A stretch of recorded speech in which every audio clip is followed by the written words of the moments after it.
Então, a aula de hoje eu vou continuar falando das estruturas organizacionais lá sobre cooperativas, associações e suas respectivas funções. Eu dividi em três partes, essa é a parte 3. Eu vou abordar nessa aula hoje os fundos obrigatórios, os fundos facultativos, as cota-partes e capital social e vou falar um pouco do estatuto social. Inclusive, eu deixei um modelo de estatuto social para a associação na leitura complementar. O que é o fundo obrigatório? Então, a estrutura das cooperativas tem dois fundos obrigatórios. É um fundo de reserva, que vai receber 10% de todas as sobras líquidas aí do exercício social da cooperativa. E o fundo de assistência técnica, educacional e social, que recebe 5% também das mesmas sobras líquidas. Então, ela tem um movimento de compra e venda, né? Disso tem o que a gente chama de sobra, né? E não lucro, como é falado em alguma empresa, né? Essas sobras, 10% das sobras vai para o fundo de reserva e 5% das sobras vai para o fundo de assistência técnica, educacional e social. Esses fundos são chamados de indivisíveis, ou seja, pertencem à cooperativa e não aos cooperados. Os fundos obrigatórios significa que, ao final de cada exercício social, ou seja, depois de um ano, havendo um saldo aí positivo, né? Claro, porque muitas vezes a cooperativa pode estar em exercício e não ter sobras, né? Então, depois da dedução dos impostos, tudo, né? 15% já está comprometido, 10% para um fundo e 5% para o outro. Então, 15% já fica comprometido com os fundos obrigatórios, que é de fundamental importância para ter uma saúde financeira nos empreendimentos. É como se fosse uma reserva, né? Existem outros fundos, que são, além desses fundos obrigatórios, que são os fundos facultativos. Cada cooperativa ela pode definir em estatuto social, né, e criar outros fundos, que são outros tipos de garantia para o bem e interesse dos cooperados e são chamados de fundos facultativos, porque não são obrigatórios, então eles facultam.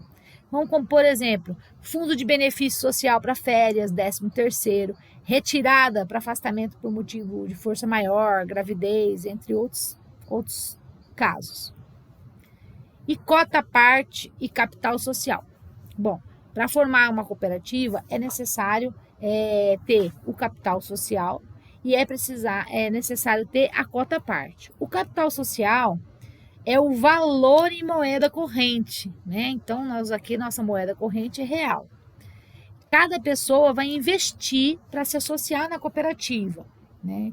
Então, para que ela tenha um desenvolvimento, para que ela surja, né, como uma empresa atuante dentro do mercado, né, a gente entra com o capital social. Então, cada associado, cada cooperado entra com o valor da moeda corrente.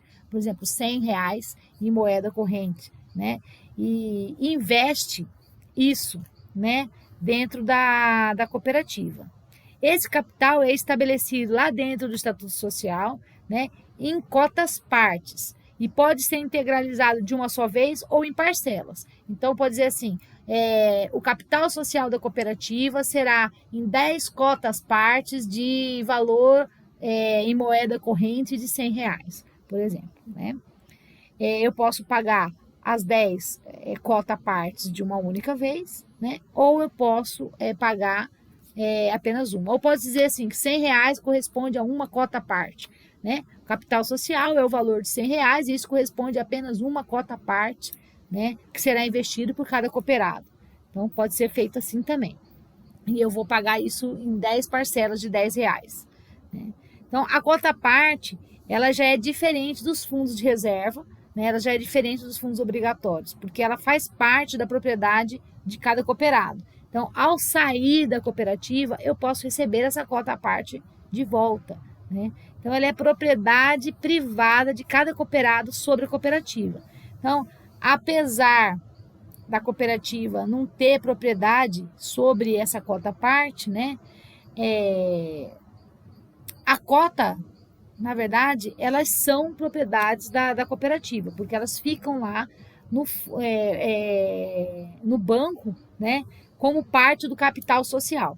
Então, por exemplo, uma cota parte corresponde a R$100. Eu vou ter direito a uma cota parte. Então, o Matheus tem mais uma cota parte, o João mais uma outra cota parte, o Zé mais uma outra cota parte. Então, no final de 20, né, nós vamos ter aí R$2.000, né, vamos supor, em cota parte. Esse é o capital social que tem que ficar lá no banco, né? A cota parte, né, e o capital social tem algumas características. A cooperativa, né, ela não é uma propriedade privada. Então, ela não pode ser vendida nem pode ser comprada. Já que essas cotas partes, né, elas não podem ser comercializadas por terceiro. Então, eu não quero mais ser cooperado, eu não posso simplesmente pegar minha cota parte e vender para o João, para a Maria. Então, a lei do cooperativismo, que é a lei 5.764, ela ainda põe um limite, né, que um cooperado pode ter no máximo 1/3 das cotas partes da cooperativa. Então, ele não pode ter mais que 1/3 das cotas partes. Tá? Outra questão, o conjunto de cotas partes, como eu havia dito, né, o conjunto de cotas partes de cada cooperado vai constituir o capital social da cooperativa. E isso vai garantir uma responsabilidade empresarial dela dentro do mercado. Então, o capital social, assim como os fundos obrigatórios, também é um fundo um fundo, só que ele não é um fundo indivisível, como os fundos de reserva, os fundos obrigatórios. Ele é um fundo divisível, porque cada um tem uma parte, né? Cada cooperado tem uma propriedade. E aí lá no balanço patrimonial da cooperativa, né, o capital social é um passivo, ou seja, é uma dívida da cooperativa com os cooperados. Quando os cooperados não quiserem mais fazer parte, ele tem que devolver esse valor, né, pro sócio. Outra questão sobre cota parte e capital social é que para a cooperativa, né, possa pagar essa dívida, né, o resto de seu patrimônio, os ativos, deve ser igual ou maior do que o valor do capital social. Então, o capital social integralizado pertence ao associado e não pode ser transferido para terceiro. Sem capital próprio, a cooperativa perde a sua independência financeira. Então, pois o crédito conseguido pelos bancos aí geralmente se torna muito caro. Então, por exemplo, conforme ela for tendo ativos, né, então ela deve toda vez integralizar, né, um valor igual ou maior ao valor do capital social, né, que pertence ao associado, para que ela tenha crédito, né, nos bancos. Bom, então em cooperativas, né, o capital social é para a constituição e início das atividades da cooperativa. Então é vital importância que a cooperativa tenha um capital social suficiente, né, para manter as instalações, equipamentos, né, para ela conseguir caminhar, né. Então, as principais características são desse capital social: é constituído com bens e serviços, né, é dividido em cotas partes, cujo valor unitário não pode ser superior ao salário mínimo vigente. Então, eu não posso estabelecer aí, né, uma cota parte maior do que o salário mínimo, né? Então, mas tem cooperativa rica, que tem aí cotas, capital social aí, cotas partes valorosas, né? Mas então é sempre no valor de um salário mínimo, né? Então, se passar de um salário mínimo, já é uma cota parte a mais, né? Então, se tem 2 salários mínimos, 2 cotas partes. Se são 3 salários mínimos, então 3 cotas partes, tá? As cotas partes, como eu já disse, né, mas vale a pena lembrar, é intransferível a terceiros estranhos à sociedade. Nenhum dos associados pode ter mais que 1/3 do total das cotas partes. É obrigatório ter o fundo de reserva com 10% e o fundo de assistência técnica, educacional e social com 5%. Né? Esses são indivisíveis. O capital social é divisível, né? E tudo isso tem que constar dentro do Estatuto Social. No caso, o Estatuto Social é um conjunto de normas, é um conjunto de regras que tem lá todas as funções, todos os atos, todos os objetivos de uma determinada cooperativa, né?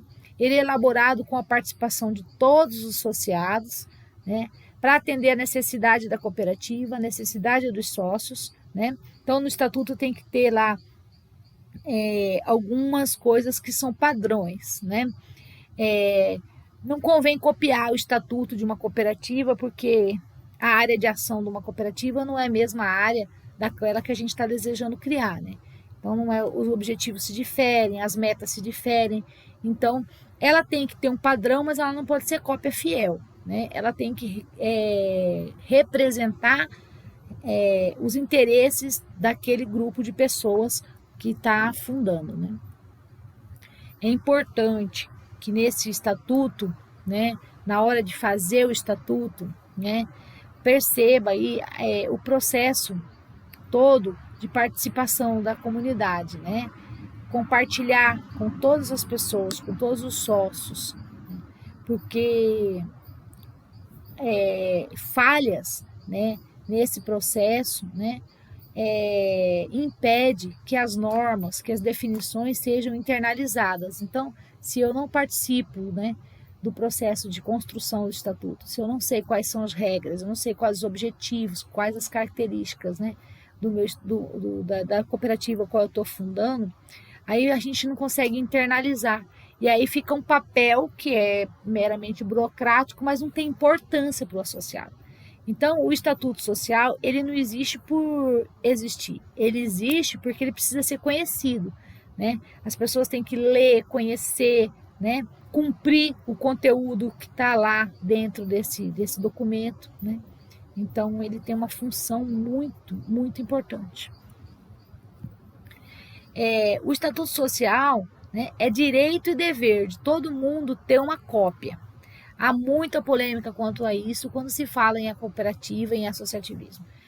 Tem que dar uma cópia associada. Aí fica aquele mimimi, porque o associado ele tem que entregar o dinheiro dele lá, tirar cópia, xerox com próprio, umas mesquinharias, que eu acho que não deveria existir. Então, quando a pessoa está fundando a cooperativa, seu grupo de interesse está formando uma cooperativa, já é para ficar claro que todos têm que ter uma cópia, todos têm que ter o direito e o dever de conhecer, de possuir o estatuto, conhecer o conteúdo de todas essas normas, de todas essas regras que foram aprovadas, obviamente, em uma Assembleia Geral, lá no ato da Constituição, ou, quando for o caso, no ato de uma reforma do estatuto. Então, é preciso, né, conhecer o conteúdo. Esse conteúdo, né, de normas e regras que foram aprovadas na Assembleia, esse conteúdo de normas e regras que foram reformadas, que seja, né, tem que estar baseado na doutrina, filosofia e princípios do cooperativismo e dentro da legislação específica para as cooperativas, que é a Lei das Cooperativas, que é a Lei 5.764, de 71, e suas normativas. Bom, o que eu tinha para falar hoje, o recado era esse. Espero que